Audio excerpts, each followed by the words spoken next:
A'udzubillahi minasyaitonirrajim. Bismillahirrahmanirrahim. Teman-teman, di video ini saya ingin memberikan cuplikan kepada kalian atau video di mana kita di sini mendialogkan tentang khawarikul adat yang terjadi kepada Habib Lutfi bin Yahya yang memecah diri. Terus di samping itu saya juga memberikan tambahan materi, yaitu di mana menanggapi ceramah Abuya Uci yang menceritakan tentang Syekh Abdul Qadir Al-Jailani, di mana Syekh Abdul Qadir Al-Jailani bisa menyelamatkan orang fasik masuk ke dalam surga yang tengah disiksa oleh Munkar Nakir atau Malaikat Malik.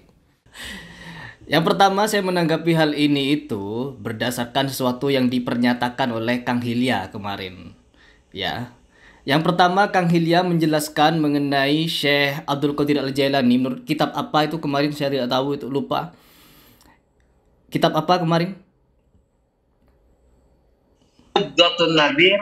Ya, satu karangan Ibnu Hajar Al-Asqalani, yang kedua adalah kitab Jawahirul Qala'id yang dikarang oleh Syekh At-Tadafi Al-Hambali. Ya, di situ akan menjelaskan perihal Syekh Abdul Qadir Al-Jailani yang berbicara dengan Malaikat Malik. Dan pertanyaan saya, kejadian itu di nerakakah? Kang Hilya, kejadian itu di nerakakah? Ya, di neraka. Kejadian itu. Betul. Itu berarti Syekh Abdul Qadir Al-Jailani ke neraka. Betul. Sudah disiksa di neraka berarti. Betul. Dan itu berdasarkan referensi. Itu berdasarkan referensi Syekh Ali Al-Ghorasani. Ya, apakah neraka itu sudah ada berpenghuni?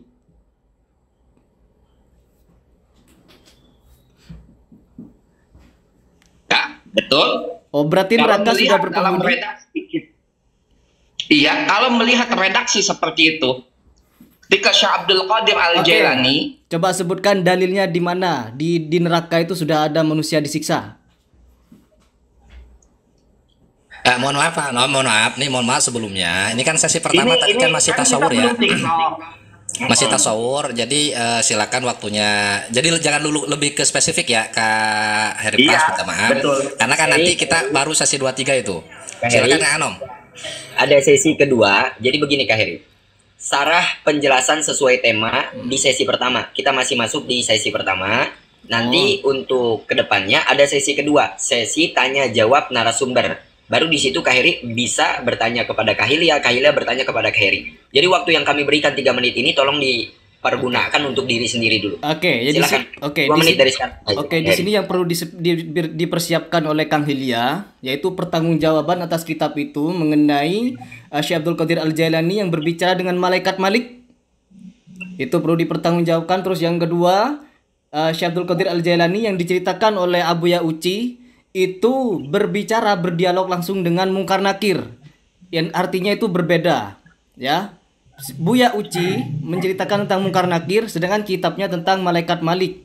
Kejadiannya di alam barzakh yang Abuya Uci, sedangkan di kitab itu di neraka. Oke, ini perlu disiapkan nih. Udah itu saja. Oke, baik, silakan waktu 3 menit dari sekarang untuk Kak Hilya. Baik, terima kasih. Saya jawab. Mas Heri Prat, ini pendapat daripada riwayat daripada Syekh Ali Al-Ghorasani. Syekh Ali Al-Ghorasani, qala Syekh Abdul Qadir Al-Jailani, sa'altu malikan khazinan nar. Ketika Syekh Abdul Qadir bertanya kepada malaikat neraka yang diceritakan seperti itu riwayatnya daripada Syekh Ali Al-Ghorasani yang dikarang oleh kitabnya dikarang oleh Ibnu Hajar Al-Asqalani, Ubdatun Nadir. Yang kedua, Mas Heri Pras mengatakan di dalam video yang ada di YouTube bahwa ketika mencatut riwayat ini sama dengan hadis pun ada dhaif, ada maudhu, ada hadis dhaif dan ada hadis maudhu. Maka yang saya akan tanyakan, ketika kalau memang ingin membantah pernyataan riwayat ini, maka Mas Heri Pras coba terangkan Ali Al-Ghorasani ini siapa? Karena dalam redaksi beberapa hadis tajrih ataupun ta'dil, tajrih dan ta'dil rijalul hadis itu riwayatnya, perawinya itu adalah cacat. Nah, orang-orang ahli hadis mengemukakan ketika melihat perawi itu cacat cacat hafalannya, maka ini dikatakan hadis dhaif. Begitupun kalau Mas Heri menyambung ke sebelah sana, maka Mas Heri kalau memang ini riwayat ingin dibantah, berarti perawinya silahkan bantah. Apakah perawinya ini dhaif, Syekh Ali Al-Ghurasani? Dan Mas Heri pun sudah harus mengetahui apa? Biografi daripada Syekh Ali Al-Ghurasani. Oke, stop dulu. Saya potong sampai di sini karena ada bagian yang belum sempat saya jelaskan. Karena di situ diberi waktu 3 menit oleh Kang Anom. Akhirnya materi yang ingin saya sampaikan juga ada sebagian yang lupa. Begitupun dengan Kang Maesa. Yang pertama teman-teman, di perihal ini, kalau saya ingin membantah periwayat ini atau cerita ini, maka saya harus membantah siapa perawinya, yaitu siapa yang disebutkan oleh Kang Hilya ini. Di sini teman-teman, ketika kita ingin menimbang suatu cerita atau suatu kisah, jangankan kepada kisah orang-orang soleh, Syekh Abdul Qadir Al-Jailani, Imam Syafi'i, Imam Bukhari, dan lain sebagainya, kita juga harus menimbang dengan Quran dan hadis. Kenapa kita harus menimbang dengan Quran dan hadis? Karena memang ketentuan dari Allah Subhanahu wa Ta'ala begitu, agar kita mengembalikan kepada Al-Quran dan hadis apabila ada problema yang tidak bisa dipecahkan oleh akal kita, tidak bisa dipecahkan oleh individu kita. Akhirnya ini bersangkut pautan dengan kisah Nabi Muhammad yang diriwayatkan oleh Aisyah. Cerita ini atau hadis ini diriwayatkan oleh Aisyah, istri Nabi Muhammad SAW, yang disebut juga Ummul Mukminin. Ingat, ini Aisyah justru derajatnya lebih tinggi daripada perawi cerita Syekh Abdul Qadir Al-Jailani ini. Pasti, karena yang pertama di sini dikisahkan dan hadis ini sahih, Nabi Muhammad pernah ada satu momen di mana Nabi Muhammad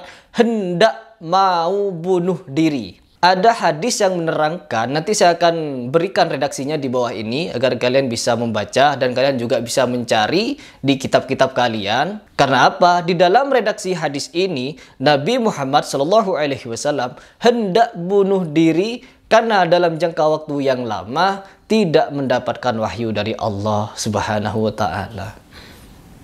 Ya, sedangkan di dalam hadis yang lain Rasulullah SAW mengecam bagi orang yang membunuh dirinya sendiri. Bahkan orang yang berjihad pun, orang yang berjihad apabila dia hendak ingin membunuh dirinya dengan harapan mati syahid, itu bukan syahid katanya, tetapi masuk ke neraka, teman-teman.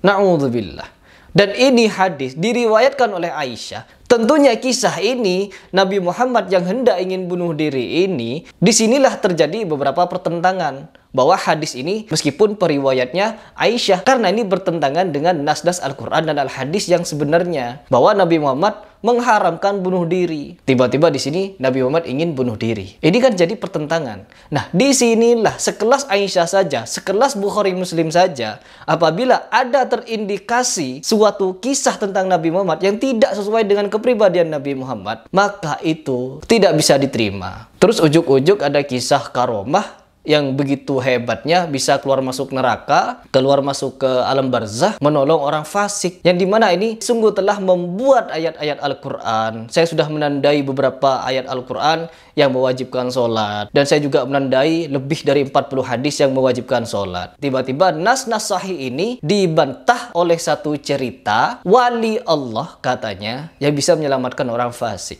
tidak pernah sholat. Ini sudah bertentangan. Makanya saya masih kekeh mengatakan bahwa ini adalah cerita halu dan tidak bisa dijadikan hujah kalau itu adalah karomah.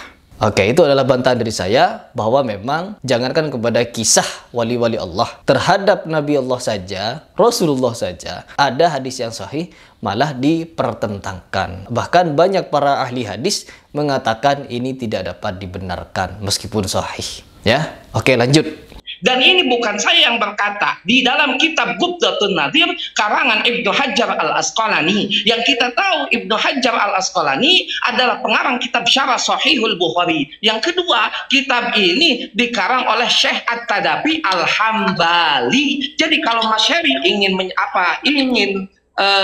menelusuri periwayat ini sesuai apa yang diungkapkan Mas Heri di video YouTube-nya, yang mencontoh kepada hadis, ada hadis dhaif, ada hadis maudhu. Sedangkan kita tahu hadis dhaif itu ada perawi yang cacat. Syaratnya perawi cacat itu tidak bisa digunakan sebagai hadis dhaif. Maka ini pun Syekh Ali Al-Ghurasani silahkan cari biografinya, cacat atau tidak.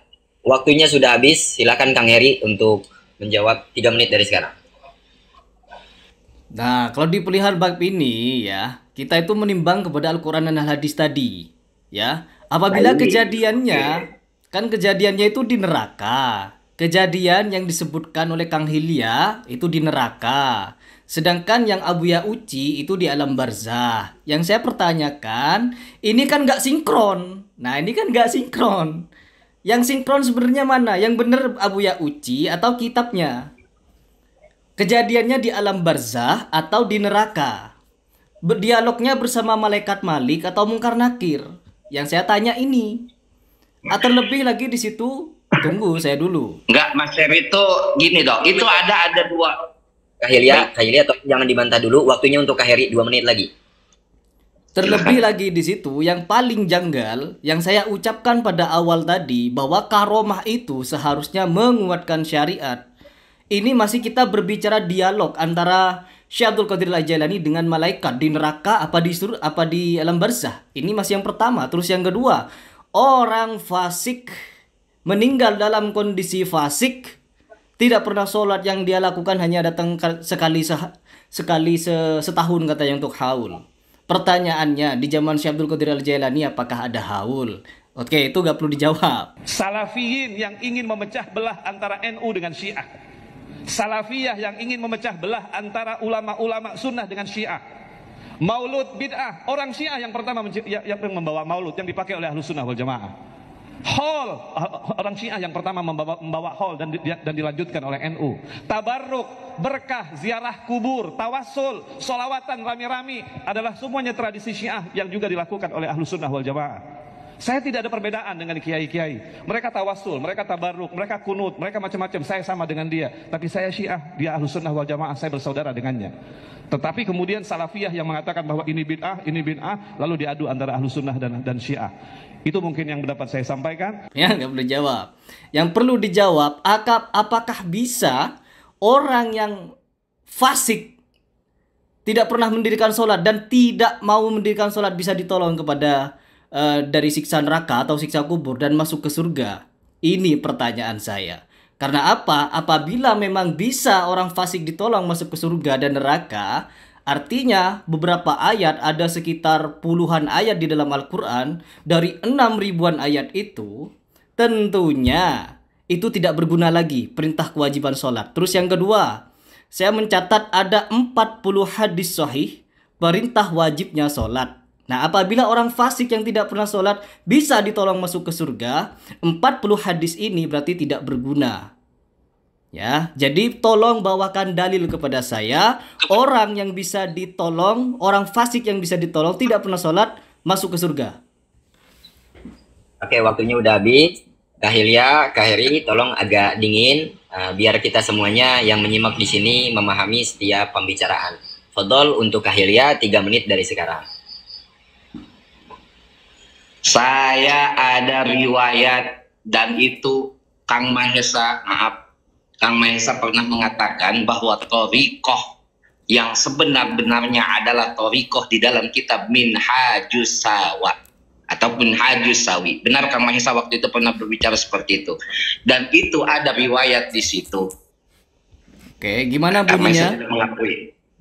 Oke. Itu ada dalam kitab Minhajus Sawa, Thoriqoh Ba'lawi, dikatakan ketika ada salah satu seorang hamba. Saya menggunakan referensi loh.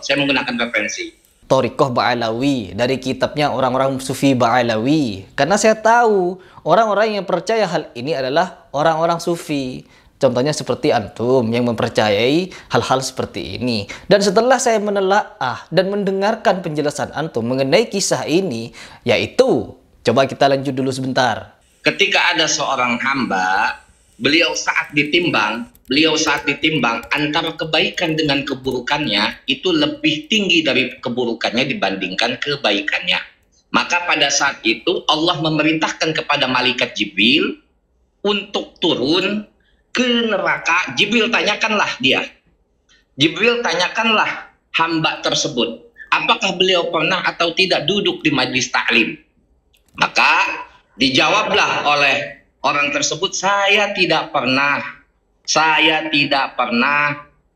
Jangankan di majlis taklim, ke majlis taklimnya pun saya tidak pernah. Oke. Lalu malaikat Jibril kepada Allah Subhanahu wa taala, anta a'lamu, ya Allah, engkaulah lebih mengetahuinya, engkaulah lebih mengetahui hambamu.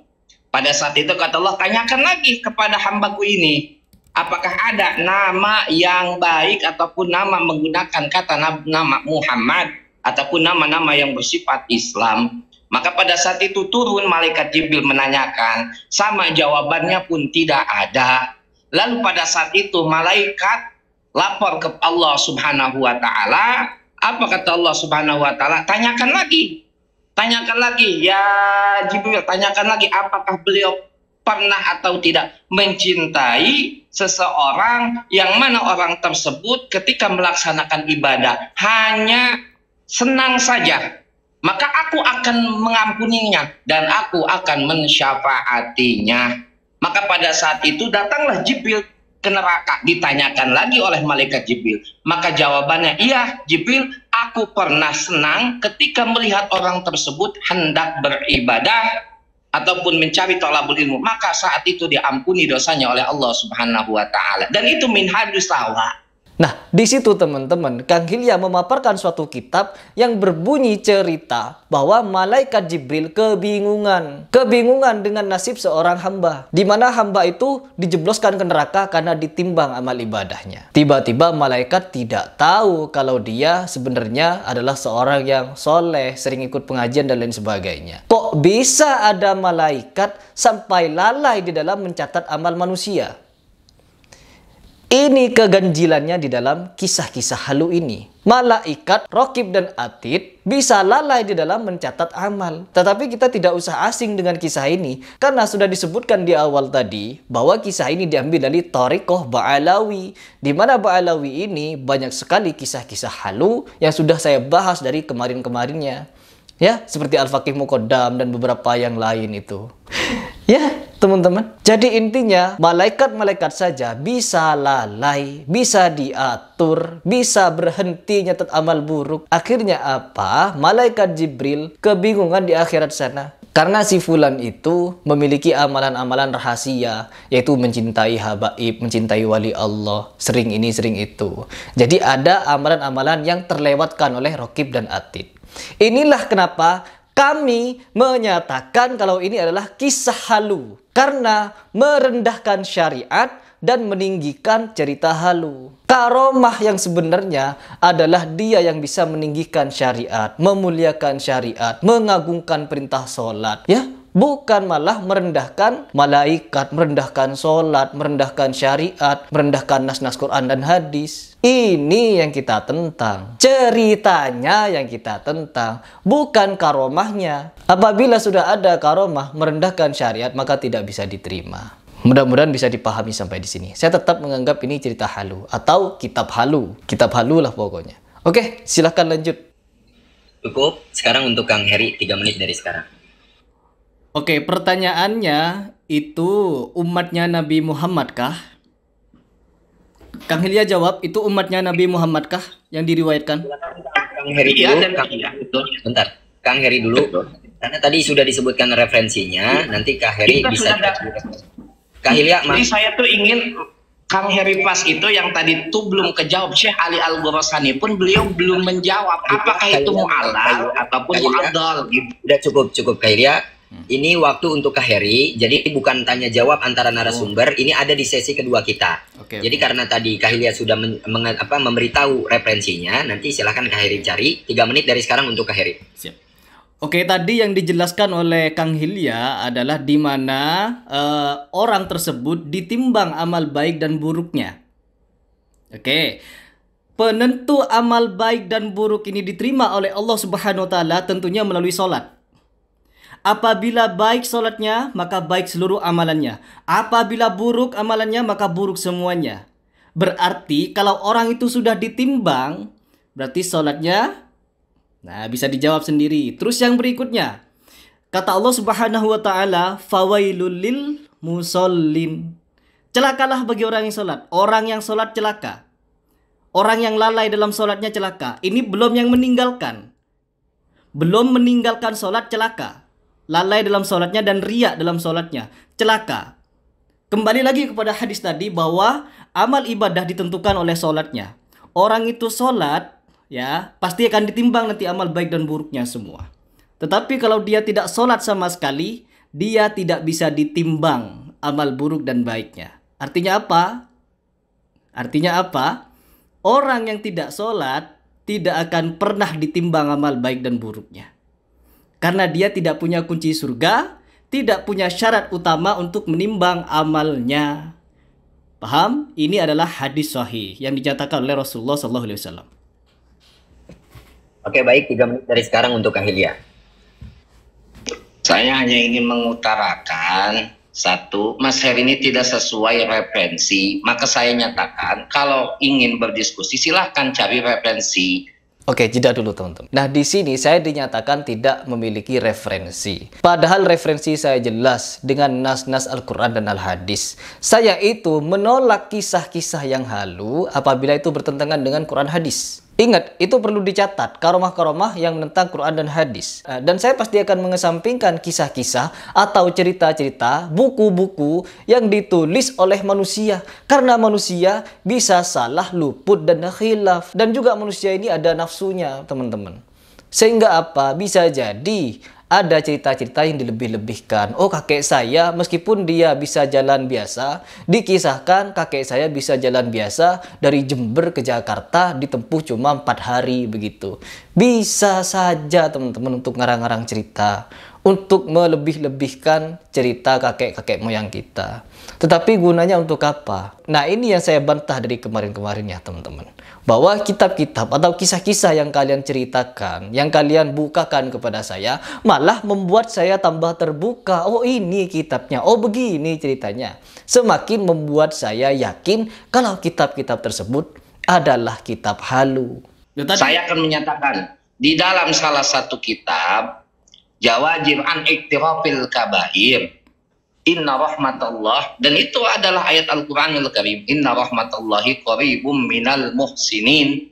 Sesungguhnya rahmat Allah itu hanya untuk rahmat Allah itu qaribum minal muhsinin, dekat dengan orang-orang yang berbuat kebaikan. Oke, Kang Hilya, saya paham bahwa di sini antum ingin menjelaskan bahwa rahmat itu turun kepada orang-orang yang berbuat baik. Namun, kalau kita menelaah lagi, ada beberapa tafsir dari kalangan ulama bahwa berbuat baik yang dimaksud di sini adalah yaitu baik kepada Allah, bertakwa kepada Allah, menjalankan segala perintah Allah dan menjauhi larangannya. Ini yang paling sahih. Ini pendapat yang paling mutlak dan paling atas. Bukan pendapat-pendapat yang lain yang dimana bisa melemahkan syariat sholat. Dimana siapapun dengan rahmat Allah itu bisa mendapatkan syafaat karena syafaat mutlak adalah milik Allah. No, teman-teman. Kita di sini berlandaskan dalil bahwa di dalam Al-Quran untuk mendapatkan rahmat dari Allah Subhanahu Wa Taala di surat An-Nur ayat ke-56 saya sudah menyebutkan kemarin tapi tidak dijawab. Itu kata Allah, dirikanlah sholat, tunaikanlah zakat.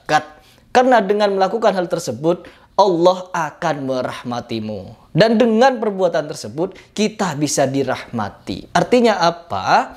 Sudah jelas di sini bahwa siapapun yang dimaksud ini, orang yang berbuat baik ini adalah orang-orang yang bertakwa. Tingkatan takwa itu diukur dari apa? Tunduknya dia kepada aturan Allah, bukan kepada cintanya kepada si fulan-si fulan. No, ya sudah ditekankan oleh Allah bagaimana tingkatan orang yang bisa dirahmati, yaitu orang yang mendirikan sholat. Allah sendiri yang bilang, mau dibantah pakai apa lagi? Oke, silahkan lanjut. Dan di dalam kitab Jawajib an Iktirafil Kabair, Ibnu Hajar Al-Haytami mengungkapkan bahwa rahmat Allah itu ada 100. Yang 99 itu nanti, yang 1 itu diturunkan ke alam dunia.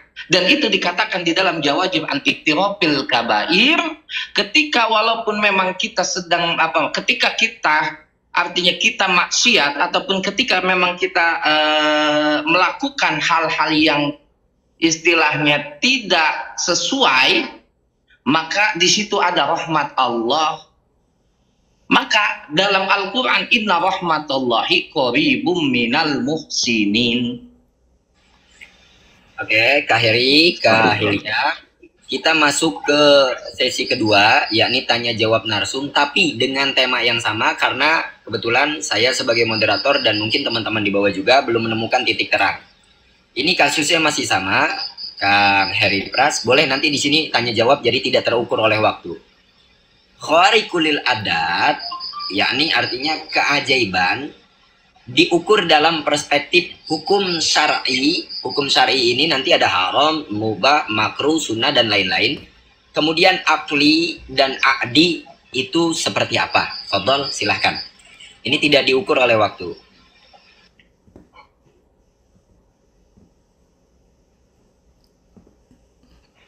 Kak Heri, Siapa dulu ini? gimana? Kak Heri, fadhal. Ya, tadi kan dari pertama saya sudah jelaskan, kalau orang yang memiliki karomah itu harus ditimbang dengan hukum syariat dulu. Seperti Kak Heri, maaf. Kak Heri, ini bukan karomah. Khawarikulil adat artinya keajaiban Ya. yang mungkin diperlihatkan atau diceritakan dalam perspektif syar'i, a'di dan akli. Oke, di bagian akal ya, nggak bisa diterima oleh akal begitu kan? Ya, kalau bisa kami meminta tiga-tiganya, baik dari a'di, akli dan syar'i. Tadi kan saya menjelaskan itu perihal karomah, ya, karomah yang harus ditimbang dengan syariat itu. Saya cuma menangkap apa yang disampaikan oleh Kang Hilya di sini. Perihal orang yang dikaromahkan, dia pergi ke neraka gitu. Katanya di neraka itu ada orang yang disiksa. Tadi saya nanya apakah di neraka sudah ada orang yang disiksa. Terus yang kedua, ceramah Abu Ya'uci, dia berdialog dengan malaikat Mungkar Nakir di alam barzakh. Nah, itu tidak bisa diterima di akal kita atau melalui dalil pun tidak bisa. Karena apa? Antara kitab yang dibacakan oleh Kang Hilya dengan cerita yang disampaikan oleh Abu Ya'uci itu sudah tidak nyambung itu. Tidak nyambung. Terus belum lagi menyelamatkan orang fasik. Jadi, menyelamatkan orang fasik itu yang amalannya tidak bisa ditimbang karena dia tidak mendirikan sholat, itu sudah melemahkan syariat. Bukan cuma tidak dapat diterima oleh akal, tapi tidak bisa diterima oleh dalil juga. Karena apa? Kita beragama itu juga harus dengan dalil. Kalau hanya menceritakan kisah Al-Faqih Muqaddam bisa mi'raj 70 kali, menurunkan rantai emas dari langit, siapapun bisa ngarang cerita-cerita seperti itu. Tetapi apabila hal tersebut bertentangan dengan Quran hadis, maka kita harus menentangnya. Tidak dapat diterima baik dari akal ataupun dari dalil begitu. Jadi yang perlu dipertanggungjawabkan adalah sini pernyataan dari kitab itu yang bisa menyelamatkan orang fasik dari neraka. Itu yang perlu dipertanggungjawabkan. Dalilnya mana? Bawakan dalilnya itu. Ya. Kalau tadi, tunggu dulu. Kalau tadi Kang Hilya menyatakan ada orang yang ditimbang. Nah, kalau orang sudah ditimbang, artinya amalnya diterima itu. Karena untuk mencapai pada tahapan ditimbang itu harus ada amalan diterima dulu. Kalau sholatnya sudah tidak diterima oleh Allah, tidak akan ditimbang, langsung dijebloskan ke neraka. Artinya apa? Orang itu tidak sholat, tidak bisa diterima amalannya.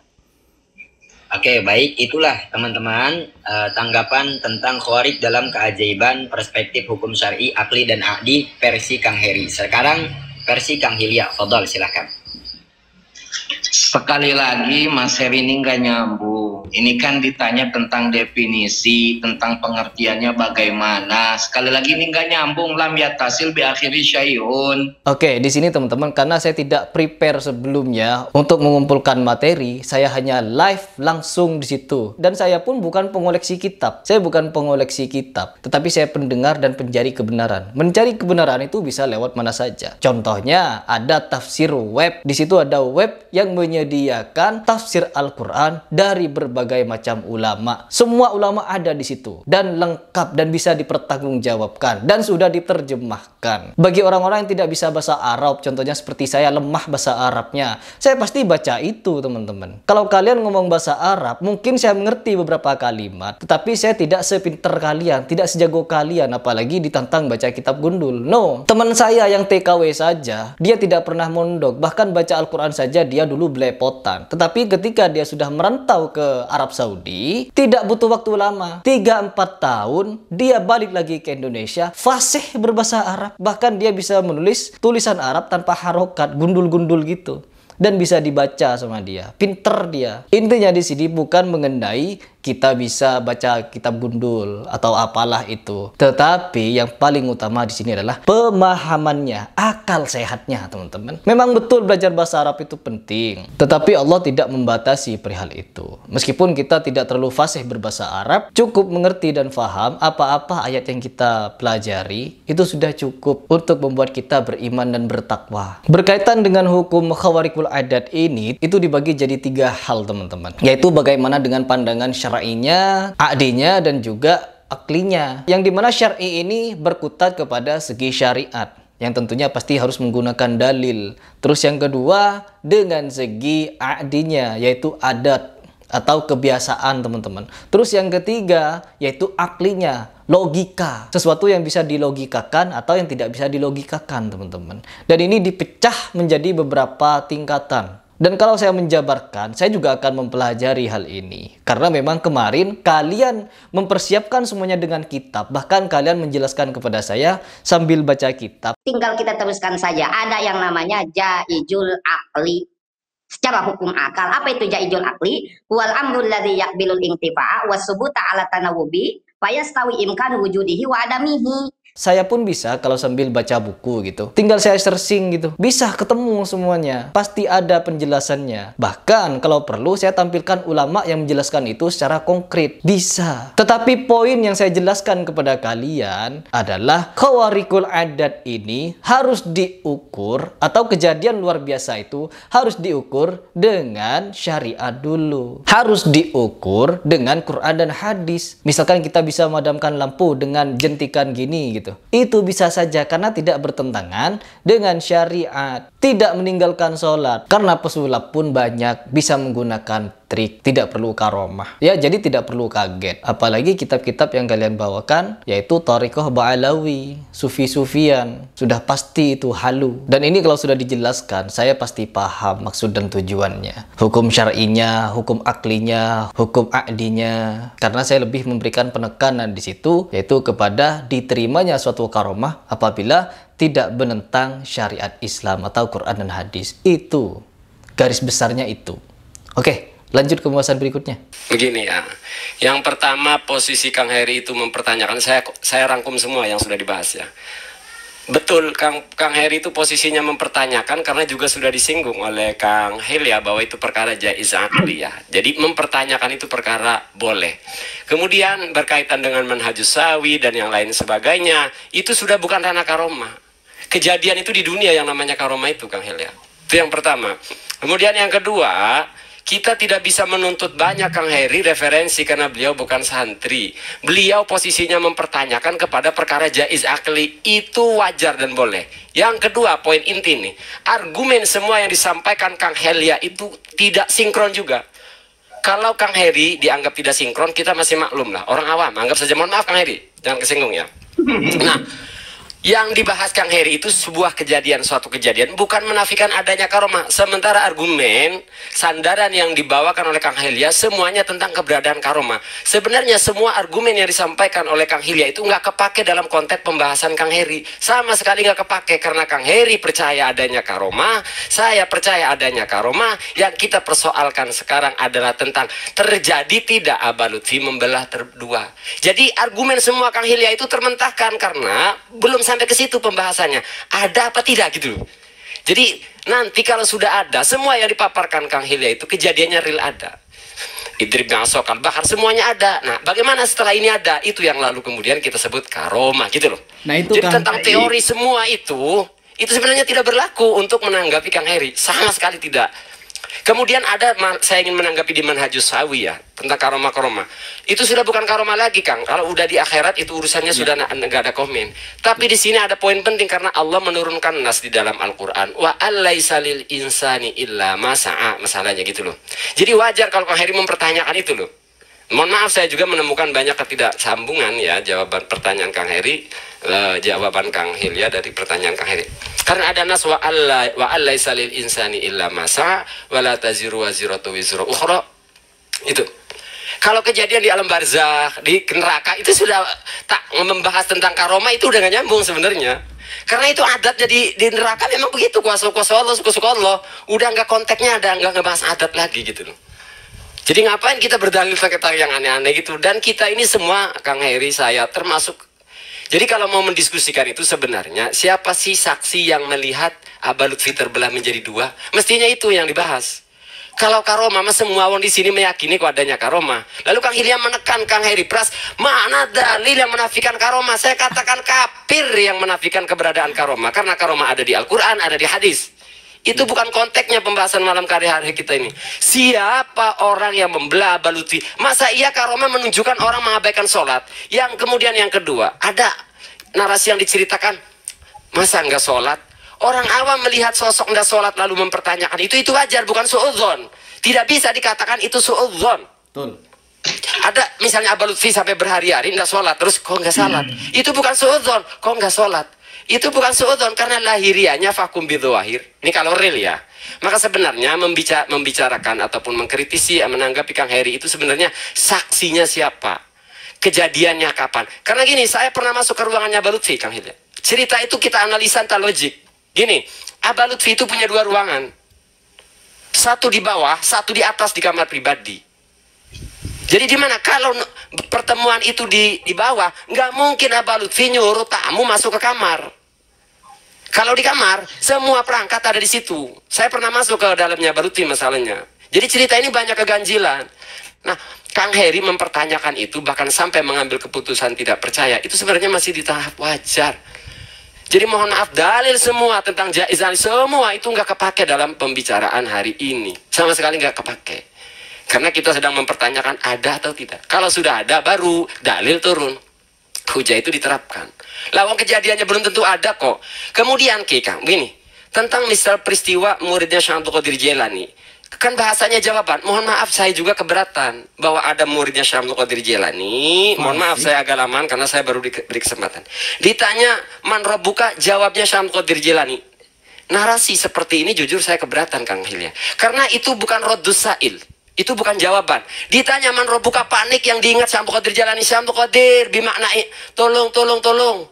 Itu masih kita terima cerita itu. Tapi kalau narasinya sudah berbeda, nanti kita tafsir, kita rinci lagi.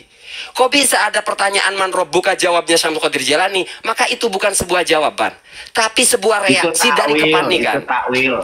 Nah, artinya begini, oke, takwil. Nah, itu juga kita menerima, Kang, cerita itu, keberadaan cerita itu. Maksudnya wajar kalau narasi ketika menyampaikan dipertanyakan itu wajar. Jadi berkaitan dengan Abah Lutfi membelah 2 itu sebenarnya simpel. Kita ragam-ragam nemuin Abah Lutfi sama kiai siapa itu, gitu iya, mestinya. Enggak kan gini, Kang Mahesa, gini soalnya kan dalam PT awalnya Mas Heri membedah permasalahan itu. Maaf ya, saya memuliakan nama-nama guru saya. Karena memang saya tidak akan menyebutkan, karena kenapa saya tidak menyebut, karena saya memuliakannya, mentakdirnya. Betul. Di awal dilihat di itu, Mas Heri itu berbicara bahwa ini halu. Nah, sedangkan Islam mengajarkan seharusnya tabayun, jangan langsung menghukumi sesuatu, kan gitu dong. Ataupun bertanya kepada orang yang lebih paham, fasalu ahla dzikri in kuntum la ta'lamun.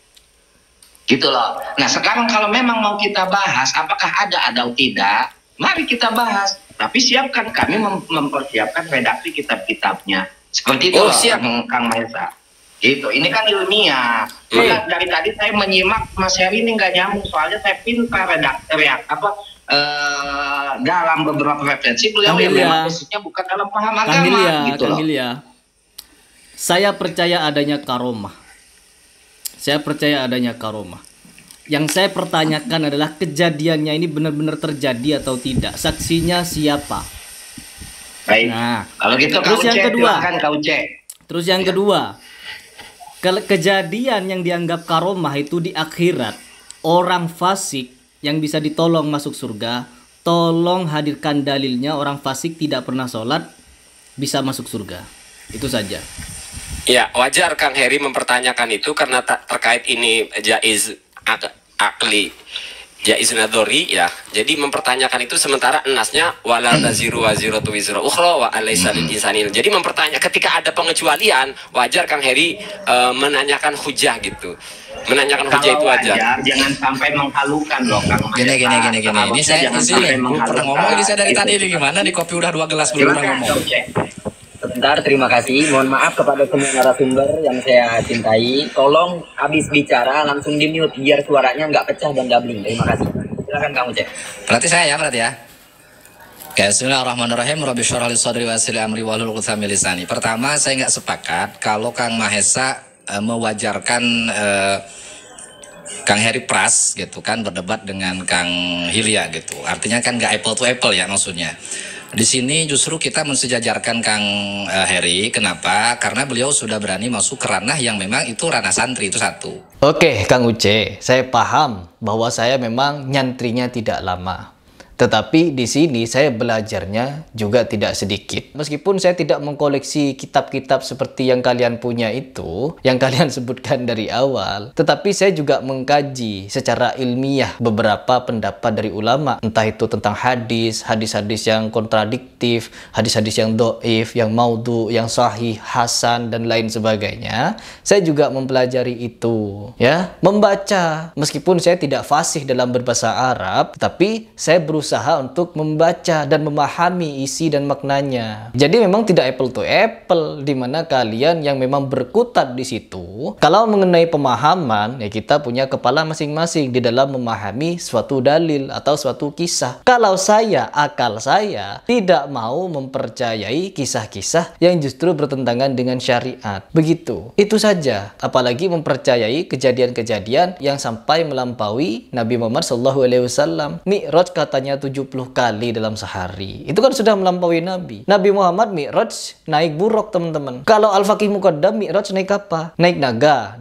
terbang. Atau terbang begitu saja gitu. Nembus langit ke-7. 70 kali lagi dalam sehari. Gak over gitu, gak kebanyakan. Ketemu Allah sampai 70 kali. Setiap 20 menit sekali Mi'raj. Kan ini sudah tidak masuk di akal. Mau dicarikan dalilnya pun telah melangkahi Mi'rajnya Nabi Muhammad. Sedangkan keperluannya juga untuk apa Mi'raj Al-Faqih Muqaddam? Terus yang paling ngaco lagi dari Al-Faqih Muqaddam ini, membuat pencatat amal buruk itu stop mencatat amal buruk. Ini kan sudah menyalahi Al-Quran hadis. Wajar ada orang yang menentangnya dari segi syariat. Karena sudah berseberangan dengan pemahaman-pemahaman salafus soleh. Karena sudah berani merendahkan syariat, teman-teman. Mengimani hal ini termasuk dari ajaran syariat, teman-teman.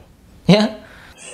Ya, maksudnya kan berkaitan erat gitu loh dengan sosok orang yang banyak muhibbinnya, orang yang banyak pengikutnya, bahkan yang kita kenal ya sebagai orang yang dalun alal khair, orang yang menunjukkan kebaikan, kan seperti itu. Terlepas kita tahu beliau bukan nabi dan pasti ada kesalahan, kan di situ tuh satu.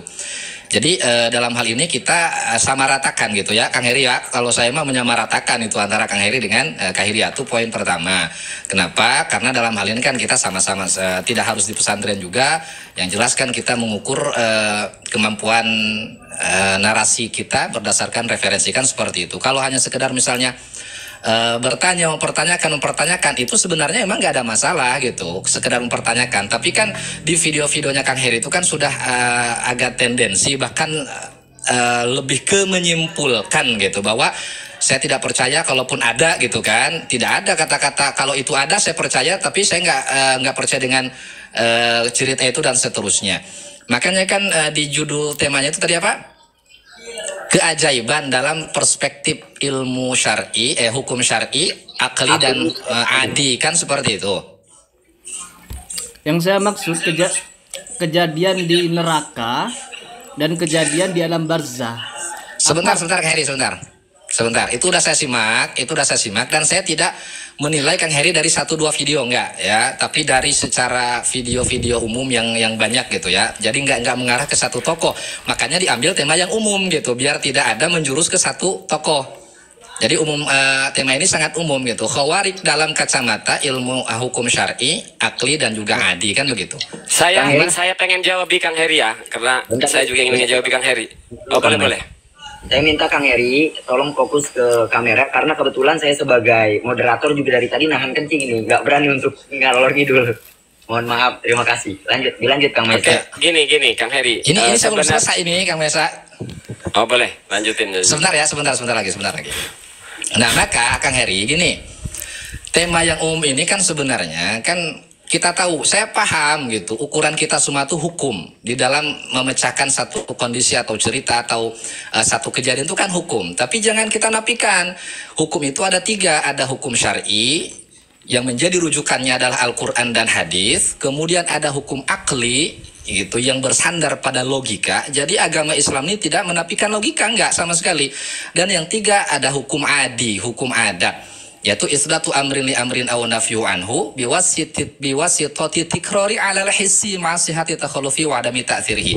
Nah, kan sebenarnya dari ketiga hukum itu tadi, sebentar. Jadi kan kita nih bisa lebih spesifik. Ini masuknya nih kerana hukum apa gitu loh. Ya, masalah hal-hal yang ajaib ini kan seperti itu Kang Heri ya. Nah, ternyata dari ketiga hukum ini, khawarikulil adat ini masuk ke dalam bab hukum adi, hukum kausalitas, hukum sebab akibat. Itu ketika api kita pegang itu panas dan semua orang kebanyakan pegang api itu panas, maka hukum api wajib menurut hukum adi. Menurut hukum akli nggak wajib. Menurut hukum syar'i nggak wajib juga, karena ada faktanya gitu kan, bahwa Nabi Ibrahim dibakar tak panas, kan begitu maksudnya. Nah, supaya nyambung nih ya, supaya nyambung dengan kejadian. Nah, jadi hal-hal ini sebenarnya bermula dari kejadian-kejadian. Nah, saya paham yang dipertanyakan Kang Nesa pun sebenarnya bukan kejadiannya. Kalau seandainya itu terjadi, itu masalah lain. Tapi mempertanyakan apakah benar-benar terjadi kejadian itu, kan seperti itu pada poinnya. Jadi ada 2 poin terpisah di sini.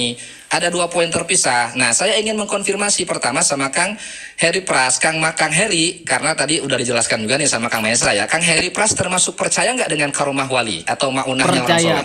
Percaya. Siap, biar nggak jadi fitnah ya, Kang Heri termasuk orang yang percaya dengan karomah. Iyalah. Ya, iya. Kang Heri, nah siap. Itu udah dijelaskan juga. Ini biar clear ya Kang Heri ya, karena banyak opini di luar itu bahwa Kang Heri termasuk orang yang tidak percaya karomah. Dan kata Kang Mesa tadi sudah tegas, kafir orang yang tak percaya karomah. Kan begitu? Adanya karomah. Adanya karomah gitu secara umum ya. Nah, kemudian gini, sebentar lagi, 2 menit lagi ya. Boleh.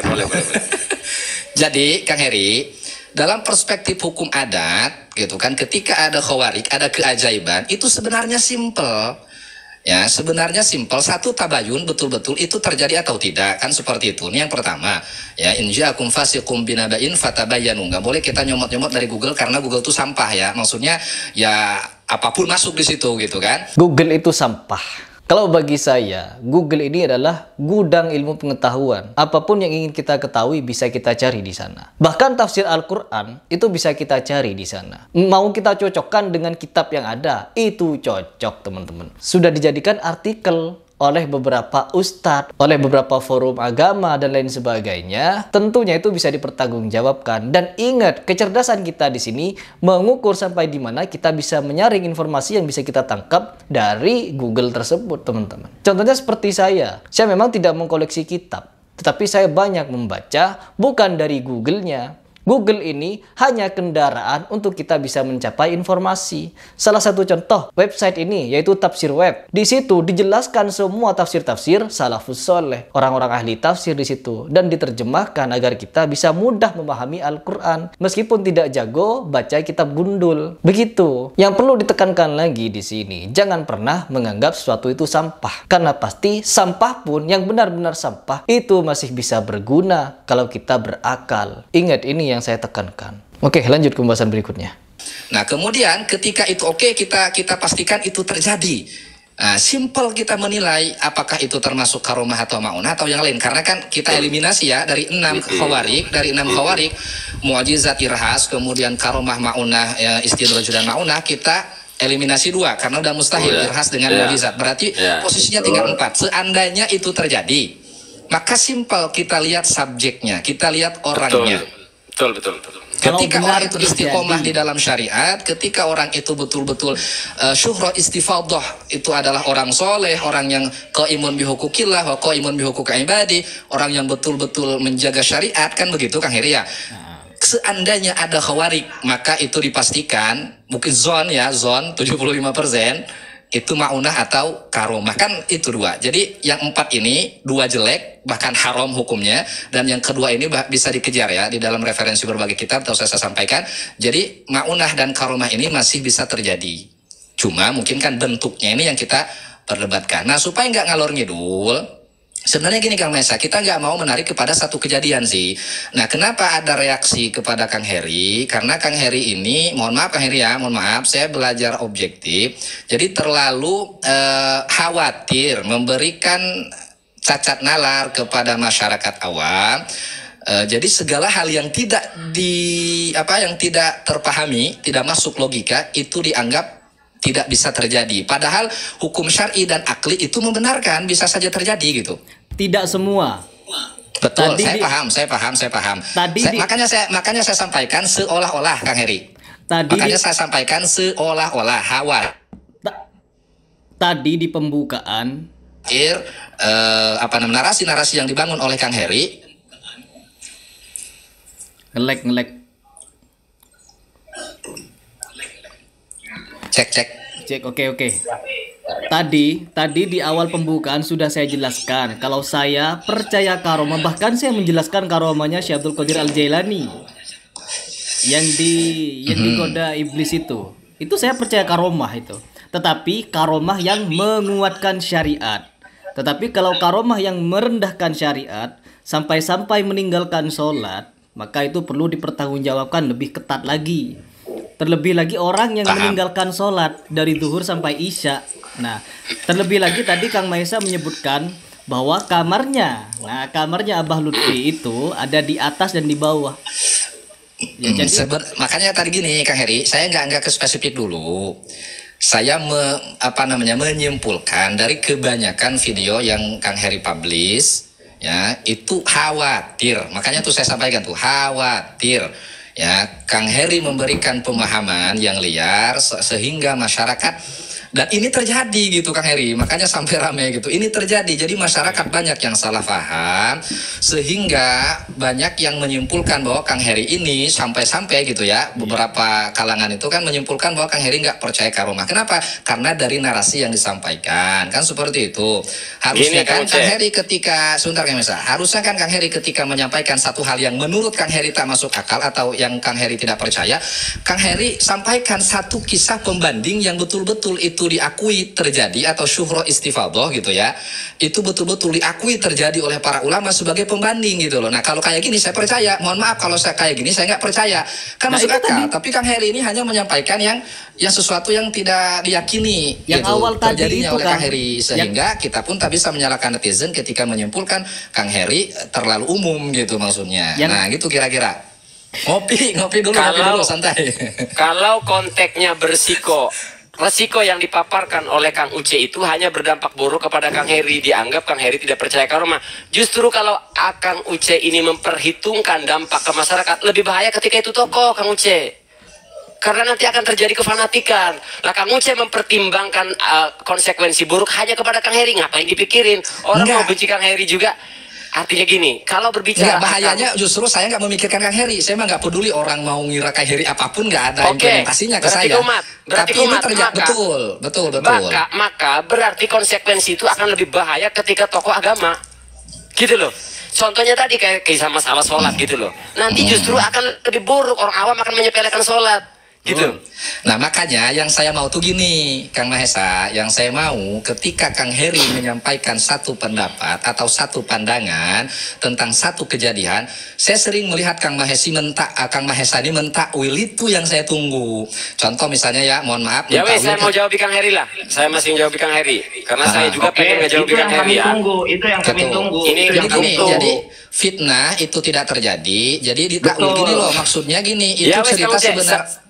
Sebenarnya ada, tapi itu ditakwil. Mungkin ya kita kan husnuzon, malah tahu Buya Uci ini ya nggak lupa nyebutkan ini mimpi, atau ya namanya sedang mengisahkan sesuatu kan nggak mungkin plus 100% sama dengan yang ada di referensi gitu maksud saya. Wes gini Kang Uce, saya izinkan menjawab Kang. Operator izin kamar mandi 2 menit. Ya, siap. Ya. Saya ingin menjawab Kang Heri di sini. Ini untuk menunjukkan objektifnya saya gitu. Gini. Siap. Netral. Di mute dulu Kang Uce mendal. Jadi gini.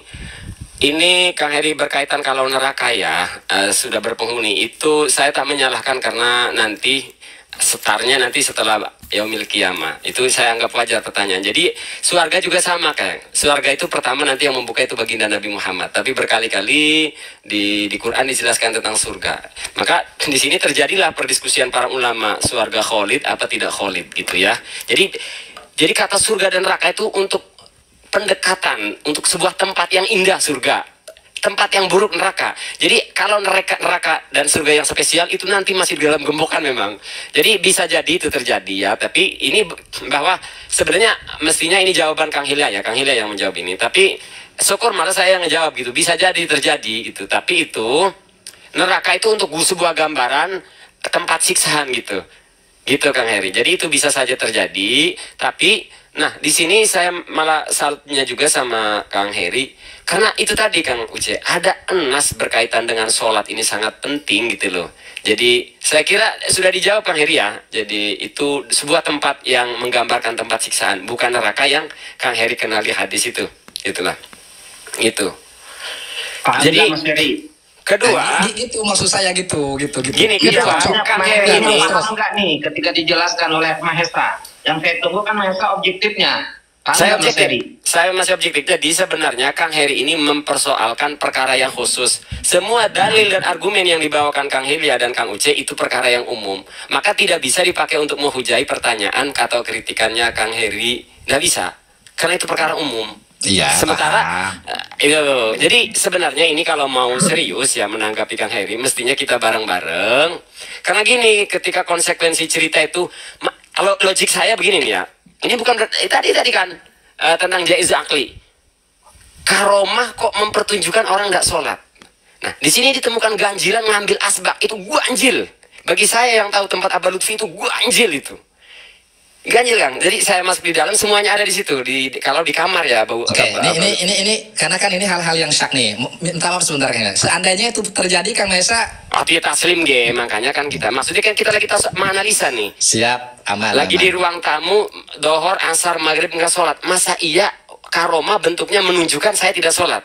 Kemudian ya ujung-ujungnya silakan ke kamar ambil asbak. Tiba-tiba melihat Abah Lutfi sholat. Nah ini kan aneh.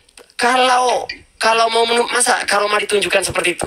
Kedua, ganjilnya di posisi kamar nih. Karena saya tahu persis jaraknya atas jauh itu.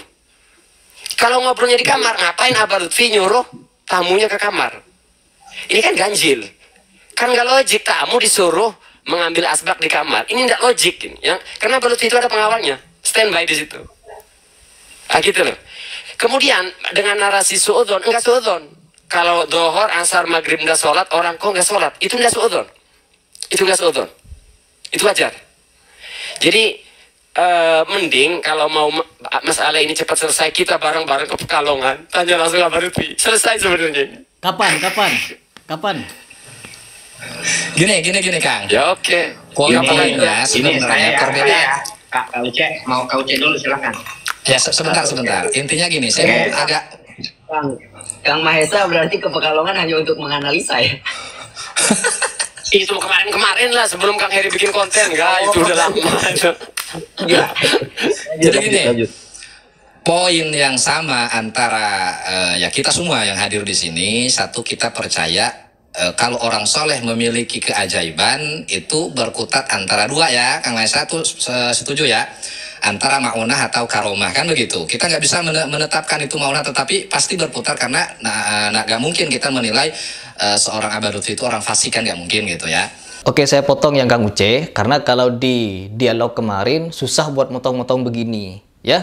karena ada 5 orang di situ dan bergantian ngomong. Di sini saya bebas untuk motong. Yang pertama Kang Uce, sebelum kita memulai dialog tersebut, saya pribadi sudah memaparkan ceritanya Syekh Abdul Qadir Al-Jailani yang digoda oleh iblis. Di situ iblis saja mengakui karomahnya Syekh Abdul Qadir Al-Jailani yang tidak mudah digoda oleh jin untuk meninggalkan sholat, untuk meninggalkan kewajiban, untuk melakukan hal-hal yang haram. Ini Syekh Abdul Qadir Al-Jailani, teman-teman. Dan apa kata iblis? Sesungguhnya sebelum engkau Abdul Qadir, aku pernah menggoda orang yang sederajat denganmu. Artinya wali juga. Artinya sama-sama orang yang berkaromah juga, teman-teman. Apakah kalau sudah sederajat dengan Syekh Abdul Qadir Al-Jailani, sederajat juga dengan Habib Lutfi? Kalau saya tanya kepada kalian semua, lebih tinggi mana makomnya? Kalau kalian selalu berbicara makom, kedudukan. Makomnya Syekh Abdul Qadir Al-Jailani dengan Habib Lutfi bin Yahya. Kira-kira tinggian siapa makomnya? Kalau kalian yang hobi bicara makom. Karena kata iblis tersebut, sungguh aku telah berhasil menyesatkan beberapa orang yang sederajat denganmu Abdul Qadir Jailani. Kata iblis. Artinya apa? Kalau kita melihat misalkan ada kisah nih seperti ini, tentunya ini akan menjadi fitnah yang sangat keji kepada Habib Lutfi bin Yahya, di mana diceritakan oleh Abu Ya'uci kalau Habib Lutfi mecah diri jadi 2, tidak sholat dari zuhur sampai ke isya. Sedangkan Syekh Abdul Qadir Jailani saja digoda oleh jin akan diberikan kelebihan ini dan itu asal meninggalkan sholat wajib itu dan mengerjakan segala yang haram. Tentunya meninggalkan sholat, kalian tahu hukumnya bagaimana dalam Islam. Tiba-tiba ada wali Allah, ada bagian yang lain sholat, dan ada bagian yang tidak sholat. Ini kan ngaco ceritanya. Saya yang tidak percaya ini disangka tidak percaya karomah. Tidak, karomah ada, tapi bentuknya bukan untuk melemahkan syariat, tapi untuk menguatkan syariat. Berbeda dengan Ashabul Kahfi, di mana kejadian itu belum ada syariat Islam. Allah menceritakan Ashabul Kahfi, yaitu kejadian dulu-dulu, sebelum Nabi Muhammad lahir mungkin. Jadi sebelum ada ditetapkannya perintah sholat, yang untuk menerima perintah sholat, Rasulullah harus mi'raj. Bahkan sampai Rasulullah wafat yang dipesankan sholat. Begitu. Ya, jadi ini adalah sanggahan dari saya. Karena pada video dialog itu, saya belum sempat membantahnya seperti ini. Oke, lanjut dulu. Nah, berarti kan di kejadiannya ini, nah maksud saya, Kang Heri, dan pesan-pesan dari teman-teman saya, seperti Kang Maesa gitu, ayo kita tabayun, paling tidak, sudahkah Kang Heri menelpon orang terdekat Abah Lutfi, atau kan Buya Uci kan di situ cuma menyampaikan, kisah dari guru, dari kawannya Kisarwani ya, Kisarwani kalau tidak salah. Buya Uci itu tidak menerima langsung ya, Kisarwani. Gitu. Pernahkah gitu menghubungi? Jadi jangan langsung menjas bahwa itu tidak terjadi gitu maksudnya. Jadi saya ini nggak ekstrem kanan, nggak ekstrem kiri. Saya tidak menetapkan itu terjadi. Saya tidak menetapkan itu tidak terjadi. Cuma pada poinnya Kang Heri dianggap sudah membuat justifikasi terlebih dahulu, belum tabayun sudah menjas. Saya tidak percaya. Kalau masa nggak percaya itu mah nggak masalah ya. Tapi menggiring opini bahwa hal itu tidak mungkin terjadi, nah gitu. Sedangkan menurut hukum akal itu sah-sah saja terjadi. Bahkan lebih dari itu pun bisa saja gitu. Oke, saya boleh jawab. Dan itu menyalahi secara aturan berpikir. Seharusnya kita tasawur dulu baru tasdik. Jangan dulu tasdik lalu tasawur. Ini kan kebalikan, tasdik dulu baru tasawur. Dan itu secara pemahaman akal ataupun cara berpikir logik itu salah. Mas Heri, seharusnya Mas Heri tasawur dulu baru tasdik. Jangan tasdik dulu baru tasawur. Nah maksudnya seperti itu. Jangan harap-harapan Kang Heri ya. Kasihan Kang Herinya tasawur. Analisa aja, analisa dulu. Ya. Dari tadi kasihan Kang Herinya gak ngerti jaiz akli, kasihan. Ya aja ngomong sama Mas. Karena kan beliau pun gini loh, Kak Mahesa, Kak Mas Heri ini artinya gini loh. Saya tuh sangat menyayangkan ke Mas Heri tuh. Jangan dikit-dikit langsung buat video, langsung ini halu. Kami kan merasa, oh ini orang kok gak percaya banget gitu. Oke, boleh saya jawab? Kalau memang ahlu sunnah wal jamaah, boleh saya jawab? Tanya-tanya dulu. Boleh saya jawab? Gitu, seharusnya tanya-tanya dulu. Dan memang kalau misalkan Mas Heri seperti itu, nanti kami anggapannya adalah mu'tazilah. Gitu loh. Boleh saya jawab? Silakan Kang Heri. Oke. Yang pertama, kenapa saya langsung menyatakan itu halu? Karena tidak akan mungkin karomah itu membuat orang tidak sholat. Itu yang satu. Terus yang kedua, karomah terjadi di alam barzah dan di neraka gitu. Orang yang fasik lagi yang ditolong. Kalau orang fasik bisa ditolong, artinya akan memotivasi orang untuk malas-malasan dalam sholat. Toh saya cinta kepada habaib, toh saya cinta pada kiai, cinta sama Abu Ya Uci. Nanti meskipun saya tidak sholat, meskipun saya fasik, kelak akan ditolong saya. Ini motivasi yang akan ditangkap oleh orang. Sedangkan di dalam Al-Quran sudah jelas, kalau kita meninggalkan, di dalam Al-Hadis juga jelas, sholat itu adalah amalan pertama yang dihisap. Ya, berbeda dengan dalil yang tadi Kang Hilya bawakan. Orang yang sudah ditimbang amal baik dan buruknya. Artinya kalau orang itu sudah ditimbang amal baik buruknya, artinya sholatnya diterima. Ya, tetapi kalau orang yang sudah tidak sholat itu tanpa ditimbang lagi, ya, karena apabila buruk sholatnya, buruk semuanya. Ini buruk ini buruk, belum lagi meninggalkan, ya. Ini yang saya pertanyakan. Mohon, oke, tuh tahan dulu. Mohon datangkan dalil orang yang fasik itu bisa ditolong masuk ke surga, ya, tanpa sholat. Ya, udah Kang Heri. Saya tambahin, itu memang ada keganjilan Kang Uce di Manhajus Sawi.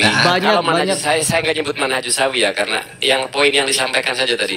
Ada keganjilan, ada ceritakan begini, amalnya sudah ditimbang ya, baik dan buruknya. Berarti semua itu terdokumentasikan, termasuk dia mencintai segala itu. Kok di sini ada ganjil, sudah ditimbang, sudah diuji, kok masih ditanya kamu kan malaikat. Jadi logik begini, malaikat sudah nimbang tapi nanyain, kamu pernah nggak ikut ngaji? Mestinya itu sudah tercatat. Artinya malaikat tidak memerlukan pertanyaan itu. Uang sudah ada datanya semua. Nah, kan di sini kan ganjilnya, ganjil. Iya jaiz akli, justru karena jaiz akli itu kita menganalisa gitu, mentasawur itu. Loh, katanya sudah ditimbang. Kok malaikat nanya lagi, kamu pernah ngaji nggak? Kerjanya apa malaikat roket bantitnya? Libur Kang Mahesa. Berarti gini. Libur Kang, libur. Ini kesimpulan Kang Mahesa sama Kang Heri ini beda berarti nih dalam menyikapi kasus Abah Lutfi. Kalau Kang Mahesa tadi taslim, ketika betul-betul itu terjadi, itu meyakini antara maunah dan karomah. Tapi Kang Heri Pras kesimpulannya beda. Sama Kang Ucai udah sepakat. Jangan putar-puterin, kasihan, jangan digiring opininya. Sudah sepakat, pastikan dulu itu terjadi baru ke karomah. Udah, kita kepada tadi masalah timbangan. Malaikat sudah nimbang, kok tiba-tiba nanya, kamu pernah nggak ngaji? Ini nggak makul namanya. Kang Mahesa, Kang Mahesa. Itu kan saya nggak pernah bahas itu. Ini Kang Hilya ini. Kang Uce. Saya hanya menyampaikan. Kang Uce izin. Siap. Mungkin ikut Al-Faqih Muqaddam, Malaikat Rokit Atid, liburnya tadi. Itu bukan pendapat saya, itu dalam kitab Minhajus Sawi. Habib Jenderal Smith. Sebentar ya. Antum ini lucu loh. Saya hanya mengemukakan di dalam kitab Minhajus Sawi, Habib Jenderal Smith. Jika memang itu halu, ya silahkan antum bacakan kitab ini bahwa kitab ini halu loh. Kang Hilya tidak salah.